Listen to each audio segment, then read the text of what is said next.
so the mob silenced him. What we know is a car pulled up, a door opened, Hoffa got in. They drove away, and it's where the trail of Hoffa ends. What happens when a freedom fighter, the hope of the working class, the man who made the little guys count, traded their future for power and control? This is the story of Jimmy Hoffa. Known to the proletariat as a hero, his alleged ties with the underworld mob stood against everything he fought for. He soon learned that making a deal with the devil is a journey you never return from. Now, 50 years later, a former mob boss, Franzese, claims he knows what went down the night Jimmy went missing forever. To understand the weight of Michael Franzese's shocking claim, we have to travel back to a time when one man, Jimmy Hoffa, was arguably more powerful than many politicians. Jimmy Hoffa's disappearance. Hoffa wasn't just a labor union leader, he was also a force of nature and an influential figure who went from working at docks and warehouses to becoming the boss of the International Brotherhood of Teamsters YBT. This organization, as ordinary as it sounds, was the top reputable company that controlled the movement of almost every product in North America. But before he became this successful man that he was, he lived and came from humble beginnings. He wasn't born with a silver spoon. In fact, it was nothing close to it. He started working menial jobs under harsh conditions at the age of 8, after his father, a coal miner, passed away. So Jimmy Hoffa was born and raised in coal mining towns in southern Indiana in the 1910s and 1920s.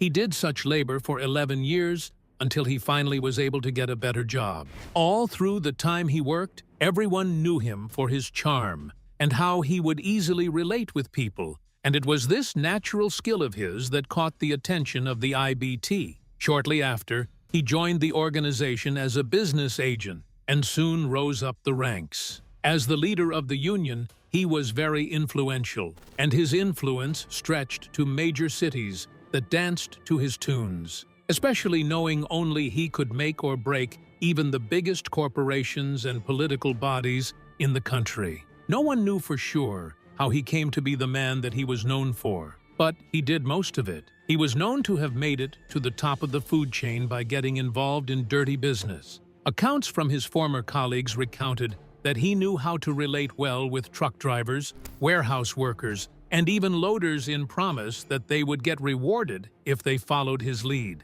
And of course, he never broke his promise, and that was how he built a localized team who were fiercely loyal to him. But his real smarts and his eventual downfall were all about the union's treasury, more specifically the Central States Pension Fund. This treasury wasn't like any other savings account for retirees. This account had hundreds of millions of dollars stacked up. This account got the attention of the mafia, who had their eyes on it. All of this money was an irresistible, unsecured bank where they could borrow money at any time to finance their pet projects, like building the glamorous new casinos that were springing up in Las Vegas. And as you'd expect, who better than Hoffa became the key to unlocking this unlimited wealth? And this is how things began to take a dark turn. In no time, Hoffa's relationship with organized crime, particularly powerful groups like the Detroit and Sicilian mob factions, wasn't just business as usual. Typically, both businessmen would benefit,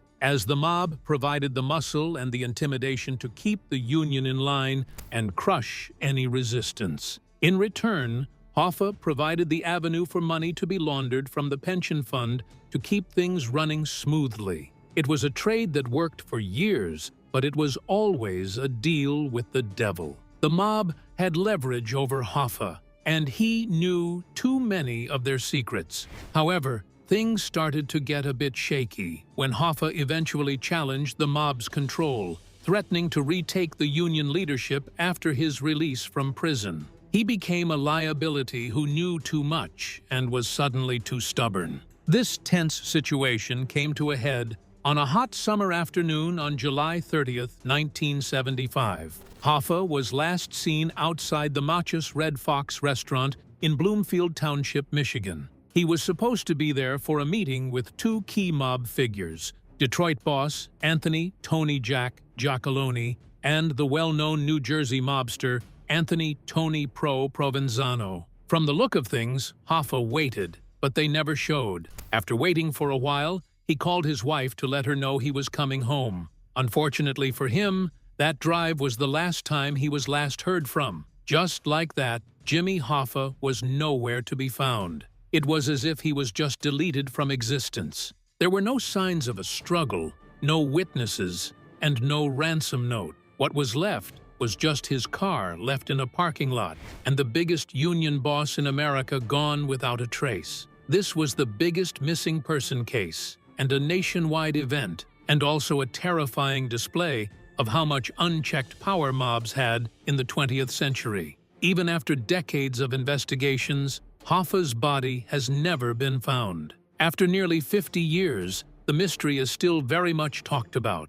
as the FBI has still relentlessly pursued clues, hoping one day to find probably a final piece of physical evidence. But what if they've been looking in the wrong place for the wrong kind of evidence? What if one man, who saw the inner workings of the mafia, was the piece of the puzzle to the mystery? Not only is he a high-ranking insider, but he also just might know the location of Jimmy Hoffa's body and also have the actual name of the killer. That man is Michael Franzese, and his story is unlike any other mob figure you've heard about. Franzese wasn't your typical street thug. He was born into a life of crime, where his father, John "Sonny" Franzese, was the legendary underboss of the Colombo crime family. However, at a younger age, Michael chose to take a different path. Unlike what you'd expect, he was educated, slick, and sharp, earning him the name Yuppie Don. At the peak of his reign, he rose to become a caporegime, or captain, in the Colombo family, meaning he had his own crew, and was a major earner in one of New York's famed 5 families. He was a guy who understood numbers and corporate structures better than old-school mobsters, which allowed him to innovate criminal schemes that were shockingly profitable. His most notorious and profitable hustle, and the one that put him on the map, was the massive gasoline tax fraud. Franzese figured out a way to create shell companies that would sell gasoline wholesale, collect the state and federal gas taxes, and then dissolve before ever paying the government a dime. This scheme brought in millions and millions of dollars every month, instantly making Franzese one of the biggest earners in the entire American mafia. He was so successful and innovative that Vanity Fair magazine featured him recognizing his white-collar approach to organized crime.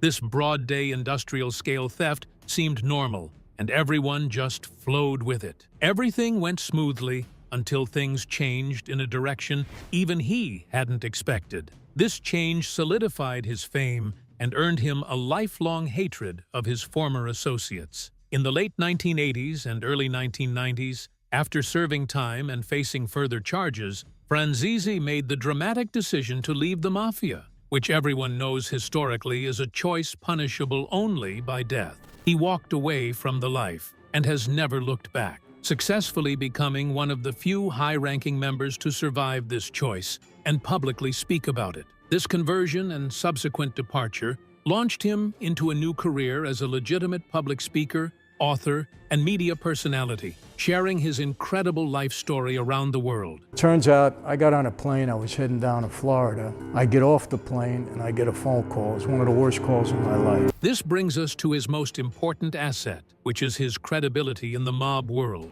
When he talks about how the mob operates, what they discuss behind closed doors, and who was involved in major hits, people listen, because he was one time at the head of the table with those people. So what is the name he's finally ready to reveal regarding the Hoffa murder? And what exact evidence led him to this truth after all these years? That is the real mystery we need to uncover. A strong claim. For nearly 50 years, the question of who was involved in Jimmy Hoffa's disappearance was the topic of discussion. A lot of speculation surrounded the circumstances of his disappearance, but the most prominent one was that he was shot. With the countless theories, rumors, and boasts that made rounds, there had never been a definitive statement from any high-ranking mob insider. But with Franzese at the forefront claiming to know the identity of the actual triggerman, all hell is about to break loose. Surprisingly, even when Franzese did not outrightly mention any names, one particular name seems to come up in discussions relating to Hoffa's death and disappearance, and it's none other than Richard Kuklinski. Kuklinski, at the peak of his career, was a very infamous contract killer, known for his cold, calculated moves and his gruesome methods. He was allegedly at some point the man on the chopping board and the main suspect hired to end Hoffa's life. However, Kuklinski's claims of involvement in the Hoffa hit were mostly dismissed as the exaggerations of a boastful, convicted murderer. Now, the important question on everyone's mind, of course, is the source of Mikhail Franzese's information. He seemed like the kind of guy who wouldn't rely on hearsays, but rather getting his information straight from the horse's mouth, so to speak. His claim is based on multiple conversations and corroborating stories he heard from his own associates and high-ranking contacts within the Colombo family and connected New York crime families. Not to forget, Franzese was a successful capo, meaning he operated at the level where major hits and interfamily jobs were discussed. In these dealings, stories were passed around confirming who was actually hired for Hoffa job. As for the timeline of the discovery, Franzese says this information came to him over many years, starting well before he left the mafia. However, he was bound by the code of silence, omerta, which meant discussing the details of another family's sanctioned business was strictly forbidden and dangerous. Once he became a public figure, he was still cautious. He spent years compiling and cross-referencing the claims he heard from various sources before deciding he had enough confirmation to publicly reveal the name. He took it up a notch after being interviewed by Value Entertainment in 2018, where he says that it's deep. He also goes on to hint that he has in his possession a recorded tape that spells everything out and might release it later. The name he revealed is controversial and has often been linked to Hoffa. You put that stuff in a mist, you spray it in somebody's face, and they go to sleep.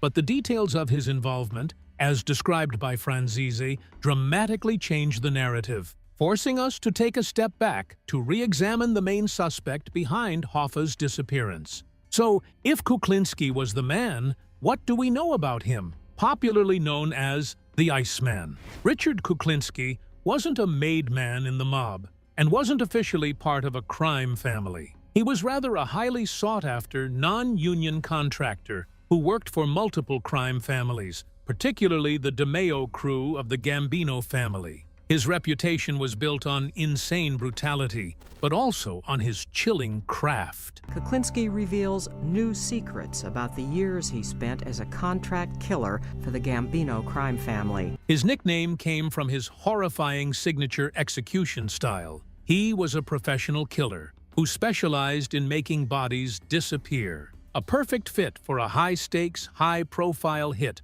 where absolute secrecy was required. Even before Michael Franzese claimed he was behind Hoffa's disappearance, there were rumors that he was definitely involved in the Hoffa murder. In Kuklinski's interviews, and even in his memoirs, he sometimes took credit or partial credit for the hit. But for years, most investigators, true crime writers, and even mob experts largely dismissed these claims. This is exactly where there's a sharp contrast, because Franzese's claim does not point the finger at Kuklinski. In fact, Michael Franzese has been explicitly clear in publicly dismissing Richard Kuklinski's confession. Franzese asserts that Kuklinski was a pathological liar, someone who loved to take credit for high-profile crimes he had absolutely nothing to do with. I put the gun under his chin, and I said, "There is no merchandise."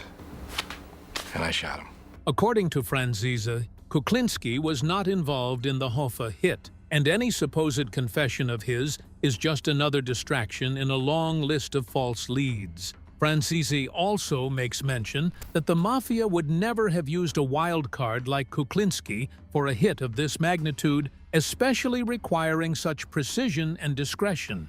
Franzese's inside information refutes the fact that Kuklinski was ever involved in Hoffa's disappearance. But this case isn't just about the man who committed the crime, but majorly about the top guys pulling the strings. Who ordered the hit that led to the ultimate decision that Jimmy Hoffa had to die? The high-level conspirators. To answer that, we have to look back at the ticking time bomb that was Hoffa's parole. Hoffa was arrested and sentenced to 13 years in prison for jury tampering and misusing funds from the Teamsters Pension Fund in 1967. He was later released from federal prison in 1971 after President Nixon commuted his sentence. However, the release came with a massive condition of Hoffa having to be barred from any union activity until 1980. This condition essentially sidelined the most dominant union leader in American history. But Jimmy Hoffa was not a man who sat still. He was actively, aggressively, and publicly fighting this restriction in court, determined to retake his throne long before 1980. This fight created a direct and massive threat to the status quo. While Hoffa was in prison, his hand-picked successor, Frank Fitzsimmons, took over the Teamsters presidency. Fitzsimmons was a puppet and a compliant figure who was perfectly happy to let the mafia continue using the vast Teamsters Central States Pension Fund as their personal slush fund for loans and investments. Hoffa coming back meant the gravy train was over. Knowing how unpredictable Hoffa was, and his hatred for the fact the mob had turned his union into a criminal enterprise, he took a solid stance. His aggressive plan to retake the presidency threatened the financial pipeline and the quiet control the mob had established. For the mob, the only way to stop this was a permanent one. The order to kill Hoffa required a Detroit, New York, and Chicago consensus. The mafia, which runs on structure with a target as high-profile as Hoffa, needed to get approval from the Commission, the ruling body of the American Mafia. The key families involved were the Detroit Partnership, led by figures like the Zerilli and Tocorona families, who hosted the meeting, the powerful Genovese family in New York, whose man, Anthony Tony Pro Provenzano, hated Hoffa, and elements of the Chicago outfit. With a clear consensus agreeing that Hoffa's return was bad for business across the entire country, Hoffa's life was worth less than the millions flowing from that pension fund. This multi-family agreement meant the planning of the hit had to be carefully planned and taken out.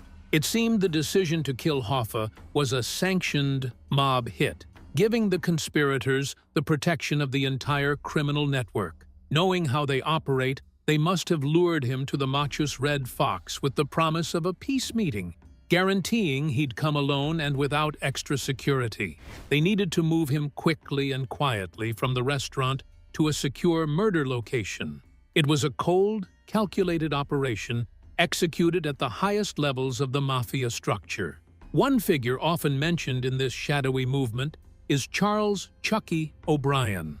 O'Brien was Hoffa's foster son and a high-level Teamsters organizer with deep ties to the Detroit mob. The theory is that O'Brien was the one who drove the car that picked Hoffa up at the restaurant. While O'Brien always denied any involvement in the disappearance and murder, many investigators believe he was either the unwitting or willing participant who delivered Hoffa to his killers. Regardless of his exact role, the inclusion of someone close to Hoffa was crucial to making the victim feel safe enough to enter that final vehicle. It is without a doubt that the order to make Hoffa disappear came from the top and was planned by the most powerful crime families in the nation. The execution was a chilling piece of mob tradecraft, requiring a secure location and a final disposal plan designed for maximum secrecy, a plan that has kept the body hidden for 50 years. Getting into the events before Hoffa's disappearance, what had really gone down? Remember, the entire operation started with a lie known as the Red Fox setup. Jimmy Hoffa was at the restaurant parking lot, believing he was about to sit down with two of the most powerful mob figures in the country.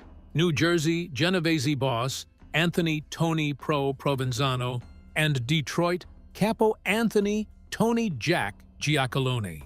This meeting was just the perfect lure. Hoffa, trusting in his long history with these men, believed he was on his way to negotiating his return to the Teamsters presidency. They simply never showed up for the meeting they had promised. When the two bosses failed to appear, the signal was given for the next stage, which was the abduction. According to prevailing theories, after waiting for a while, a secondary vehicle pulled up to the restaurant. This car was likely driven by someone Hoffa knew and trusted, perhaps his foster son, Charles "Chucky" O'Brien. Hoffa would have gotten in, thinking he was being taken to an unplanned private meeting at a different location. That drive, however, was his final journey. The vehicle quickly left the busy restaurant area and headed to the murder location. Based on numerous accounts, this location was not a remote field or a massive warehouse, but likely a local Detroit area residence, possibly belonging to one of the Detroit mob associates or a seemingly innocent safe house. These locations were chosen for their privacy and, ironically, their anonymity, as a residential home draws far less attention than a suspicious vacant building. The goal was to get Hoffa inside a confined space where the act could be carried out quickly and with minimal noise. It was a terrifying realization for Hoffa, who likely knew the exact moment the door closed behind him that the peace meeting was actually a death trap. This takes us to the climactic and most debated moment, which was the event leading to Hoffa's death. Nobody exactly knows how Hoffa died, but an account that stuck was from Kuklinski. According to him, he ended Hoffa via stabbing. As anyone would expect, this plan was supposed to be a quick and easy fix to a long overdue problem.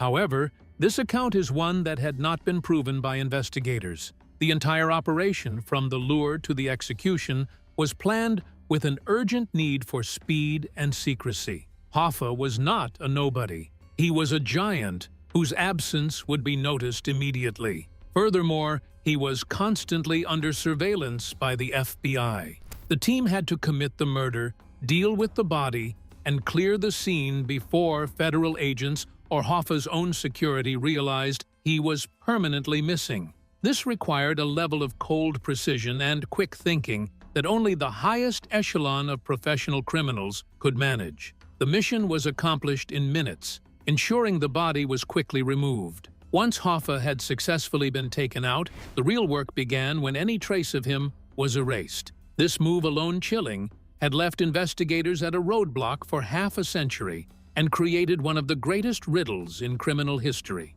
The pursuit of those behind his disappearance was one thing, but the power Hoffa had and the money he controlled is the real story of his downfall, which was not necessarily about revenge, but more about money. Knowing that the Teamsters Central States Pension Fund contained the retirement savings of billions of dollars was the genesis of the problem. And since Hoffa got involved with the mafia to bankroll projects like operating huge casinos and clubs in Las Vegas, it became more than just an illegal operation.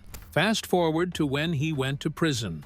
After appointing Frank Fitzsimmons as his temporary replacement, let's just say the mafia got a taste of what Hoffa would have never given them. The mob saw Fitzsimmons as a compliant figure who would simply keep the fund's money flowing without asking difficult questions.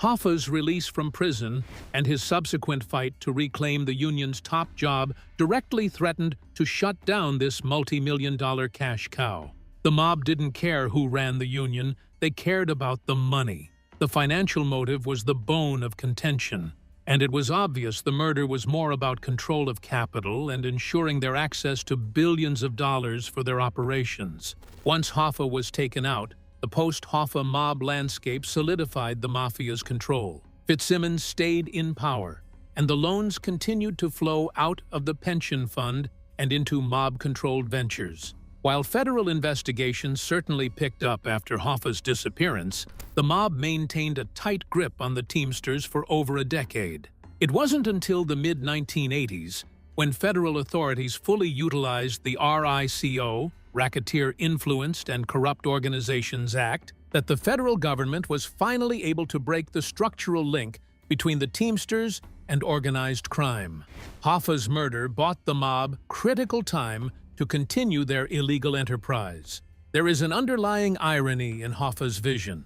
As a guy who started his career as a champion of the working class, fighting passionately for the wages and welfare of the rank and file, he somehow got tangled in the web of criminal operations just so he could maintain his power and influence. That move ultimately betrayed and destroyed him. His fight for better lives for truck drivers ended with his own life snuffed out for the sake of a criminal organization's bank account. His death showed how much these criminal organizations prioritize money over loyalty. But was it all worth the while? Was eliminating their greatest threat actually the beginning of their end? Post-Hoffa disappearance and the mafia decline. In a way, the murder of Jimmy Hoffa marked the peak of power for the American mafia. It was perhaps the final, most brazen, high-profile act of their golden age, one that remained unpunished and unsolved for decades.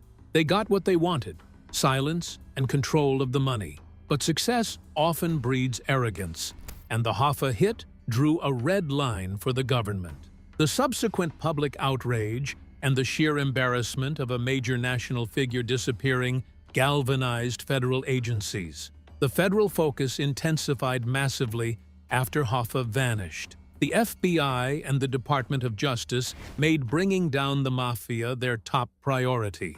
The constant federal pressure led to mass indictments, turning mob leaders into cooperating witnesses and fueling internal chaos. The whole structure began to crumble. Furthermore, the role of the media and public awareness following cases like Hoffa's created a political demand for justice that forced the government to act decisively, leading to greater funding and focus on organized crime units. The days of controlling massive unions and owning Las Vegas are gone. They moved from the spotlight into the shadows, a direct consequence of the aggressive federal crackdown that the Hoffa murder helped begin. From the height of its power to the shadows, the Hoffa case remains a critical turning point. Yet, the story is never complete. As long as the body is missing, other accounts and revelations surrounding Hoffa's death continue to make waves, challenging the narrative Franzese and others offer. The reason this mystery is still talked about even till today is because so many people have stepped forward with different versions of the truth, often confusing the trail even more. The most famous interesting account came from the 2004 book I Heard You Paint Houses, Frank the Irishman Sheeran, and the closing of the case on Jimmy Hoffa.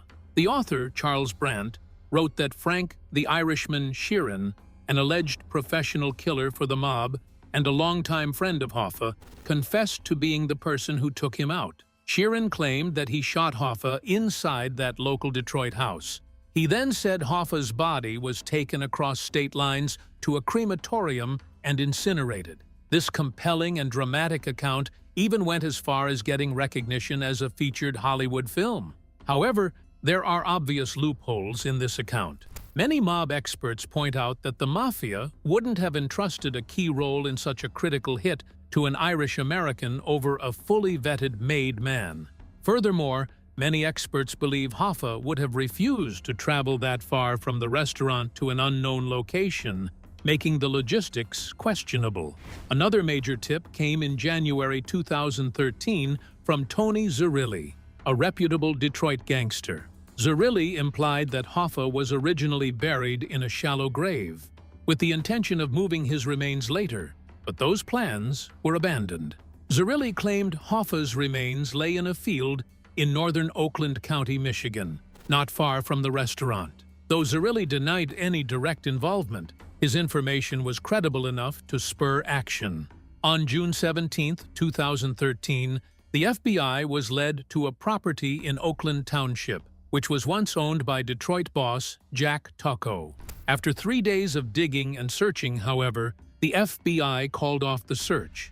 No human remains were found, and the case stayed open.